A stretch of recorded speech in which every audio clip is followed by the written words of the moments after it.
ప్రజా సమస్యలపై పోరాడే వారికే పట్టం కట్టి భద్రాచలంలో కారం పుల్లేను అసెంబ్లీకి పంపించాలని త్రిపుర మాజీ ముఖ్యమంత్రి సిపిఐఎం పోలిట్ బ్యూరో సభ్యులు మాణిక్ సర్కార్ భద్రాచలం ప్రజలకు పిలుపునిచ్చారు.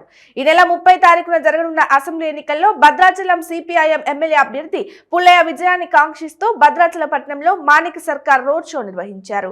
బీజేపీ బీఆర్ఎస్ రెండు పార్టీలు కూడా అక్రమంగా సంపాదించిన సంపాదనతో ఎన్నికలలో గెలవాలని కోట్లాది రూపాయలు ఖర్చు చేస్తుందని ఆరోపించారు. ఈ ప్రాంత ప్రజలు ఎంతో చైతన్యవంతులు కాబట్టే 30 సంవత్సరాల పాటు భద్రాచలంలో ఎర్రజెండా రెపరెపలాడిందని గుర్తు చేశారు.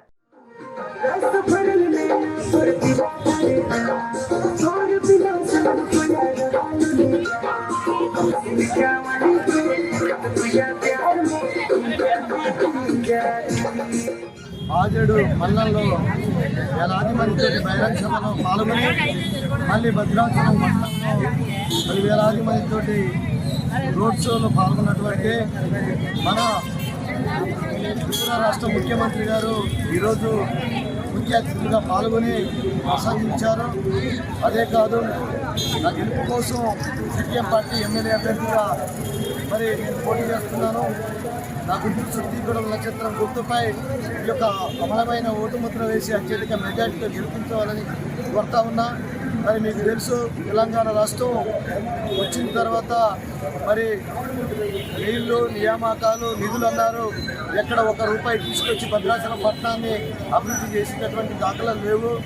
భద్రాచలం పట్టణంలో మరి మన భద్రాచలం రాముల వారికి 100 కోట్లు ఇస్తానని మొదటిసారి వచ్చి హామీ ఇచ్చినటువంటి ముఖ్యమంత్రి గారు ₹100 కూడా ఖర్చు పెట్టినటువంటి దాఖలాలు లేవు. We are also contesting. I would like to ask a question to you. Why Congress is contesting, we do not know. Because of their misdeed. Andhra Pradesh state was divided and this Telangana state has been created. Why? Because Congress led central and state government, they did not pay attention to these areas' development, to take care of the problems being faced by the people of this area long years. That's why people united themselves, struggled against the Congress-led government, and they have been forced, the Congress government, to divide the state and create this new government. So our point is this: what now the Congress will tell before the people of Telangana what they are thinking of doing. మిత్రులారా,